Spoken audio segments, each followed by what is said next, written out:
All right. The state has a motion to compel defendants' compliance with the reciprocal discovery obligations and to exclude evidence intentionally withheld and not timely disclosed. And I had via email asked specifically as to the authorship of this particular motion and to have whomever authored this motion be present in court. The response I got back was Ms. Love saying, I will be present. Does that mean, Ms. Love, that you are the author of this motion? Yes, Judge. Okay. So I have some problems with some of the representations made in this motion. Specifically on page 3, the citation to U.S. versus Young, and then to U.S. versus Waddell. And then the statement, quote, a defendant has a duty, underlined, to disclose prior to trial and an ongoing duty to timely disclose, in bold, any evidence he intends to use as both impeachment evidence and as substantive evidence of innocence. See id, meaning see the above two cases, Waddell and Young. I've read both of those cases. Show me in either of those cases where there is a proposition that discovery and reciprocal discovery obligations of the defense applies to evidence that's going to be used solely as impeachment. I didn't say solely as impeachment. I said as both impeachment and as substantive evidence. Which implies that the use of it as impeachment evidence triggers the reciprocal discovery obligation. No, unless I wrote it inartfully. What I was saying. Well, you wrote it inartfully. I did then, because what I was saying was that it has to be both. That is the representation that all right. I made. And then when I amended it. I didn't see an amendment. I have a copy for the court. Did you fix that? What I did was. Thank you. Sort of elaborate on it, or yes, I guess you could say it was fixed. So you concede then that if evidence is going to be used solely as impeachment evidence, that there's no triggering of a reciprocal discovery obligation? Yes, that's okay. Yes, I was not saying that. Oh, I was saying. Good to know. My apologies to the court for that inartful wording. Okay. And what I said in the amendment, Your Honor, was. Did you email the amendment to my chambers? I did. Okay. Yesterday. Yesterday. Okay. Yes, well, that may be why I hadn't seen it, although I've been looking at y'all's stuff nonstop. Yes. Okay. It's in front of me now, so. So what our position is, Your Honor, as I state on page 3 of the amendment, is outlining what Georgia's statutory requirements are. Of course, the court is aware of what OCGA 1716 4C1 requires. And then I go down to subsection C on that same page where I cite Aggie versus the state 311 Georgia 340 at 343 and go on to say Georgia's discovery law does not explicitly apply 1716 4C to evidence used simply for the purpose of impeachment. Okay. And then I say it unquestionably applies to that second intended purpose, use as substantive evidence. And then in section D, Your Honor, I cite to relevant similar federal laws, pointing out that federal law requires the defense to provide the government with materials that are within the defendant's possession, custody, or control. Possession, custody, or control. My apologies. Where the defendant intends to use the item in the defendant's case in chief at trial. And that's Federal Rules of Criminal Procedure 16B1 alpha. All right. So it can be used in the state's case in chief and maybe be impeachment evidence, maybe be substantive evidence, maybe be both. It's not where in the trial it comes in that matters. It's whether it's used and intended for use as substantive evidence or not. Yes. Okay. Yes. Okay.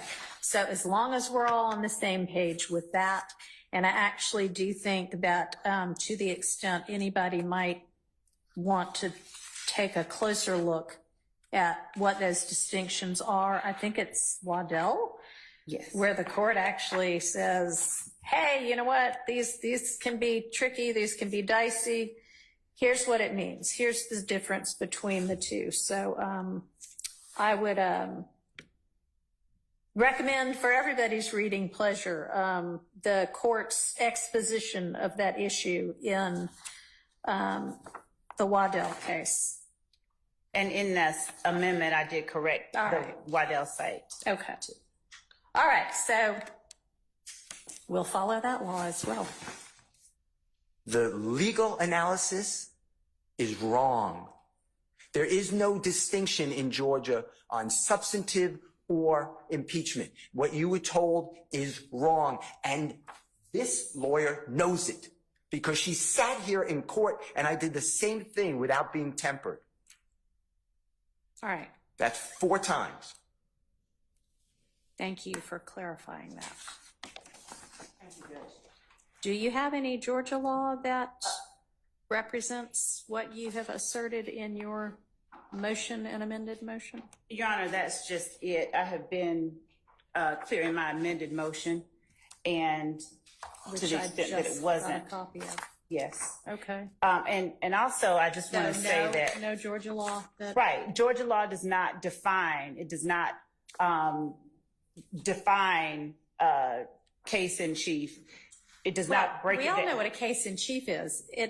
Don't we? I think we all know what a case in chief is. Is there any support for your assertion that reciprocal discovery is required based on the concept of substantive evidence? Your Honor, what I have said and what I maintain is that, one, there is an absence, and I'll point the court to 3 different cases, Harris versus the state, 314, Georgia 238 as one. And these are just instances. 238? What did you say? Yes. Okay. What are the other 2 and what are they going to represent? 307 Georgia 171, which is the 2019 Green case that Mr. Steele cited for the court, and 146 Georgia App 423, which is Phillips versus the state. And when is that from? I'm sorry. What year? Just 1 second, Your Honor. That's a 78 case. Okay, so that one's not relevant at all. Old case. Because we have a new evidence code since 78. So, okay. And Your Honor, even with respect to the older case, the only thing that I was citing Phillips for was the proposition that in the absence of specific legislative or decisional case law on the particular issue that is at hand in Phillips, we commend the Federal Rules of Criminal Procedure, Rule 16, for guidance. Well, we've got a specific rule here now, don't we? Well, when you say we have a specific rule, is the court speaking of the discovery statute that says... That's what we're talking about in this motion, right? Right, yes, Your Honor. We are talking about that, and the state's position, the state maintained, first of all, let me be real clear, we didn't file a brief. This is the first brief that we have filed where we've asserted these things. We have asked that the court require Mr. Steele to turn this stuff over, but we've never argued it out. Mr. Steele has stood up and said he's not required to, and he has pointed to the discovery statute. The court has said, okay, yeah, he doesn't. And we put that in our motion to the court, that the court has previously made a ruling that we thought deserved a second look at. Defendant Williams has adopted as his witnesses, all the state's witnesses in the witness list that he filed. And so, Your Honor, when we assert based on Waddell, and Waddell also speaks about work product, and it makes this distinction between factual history and work product and what the state or is and is not entitled. The state stands on its assertion regarding what the requirements are because of the fact that I understand the court's position that there is no misunderstanding about what case in chief means in Georgia. But as there was this expounding on its meaning in Waddell, I think it's important to recognize that there's not been a similar sort of expounding in Georgia, and we can all presume or take for granted that it just means when the defendant is putting up his particular case. Right. Okay, so do you have any case law in Georgia that supports the position you took in your motion that reciprocal discovery requirements are triggered based on whether you're presenting something as substantive evidence? That's my question to you. Your Honor, the only, what we have in support of the motion is cited in the amendment and in the motion itself. We have not ever presented or represented to the court that there was a Georgia case that addressed this issue, and the conclusion that is asserted in the state's filings are the result of the fact that, one, from our position, it's not addressed directly, that, you know, what case in chief specifically.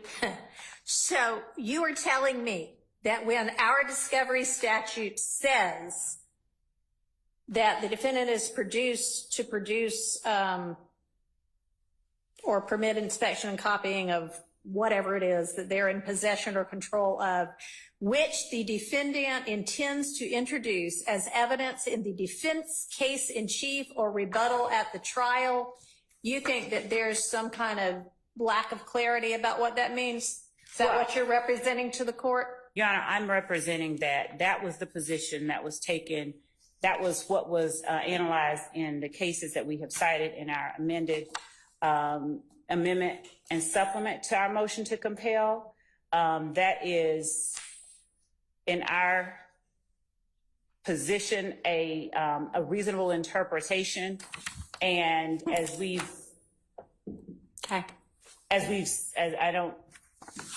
said in our filing, Your Honor,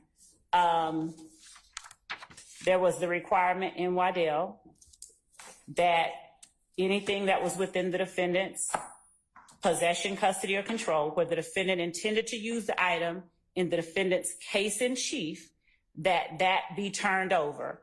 The Waddell court, Your Honor, in analyzing the meaning and understanding of case in chief, as the court correctly pointed out earlier, said that if it is going to be used as both impeachment and substantive evidence, that constitutes case in chief. From there, we made the assertion, the state's position, that if the defense intends, because there's nothing in Georgia law that analyzes it at this level, if the defense intends to introduce evidence as both impeachment and substantive evidence, then they have a duty to disclose it. And that is the origin of the state. That is the basis for our position. If you're and have you heard Mr. Steele argue 2 or 3 times before that that's not at all what Georgia law means?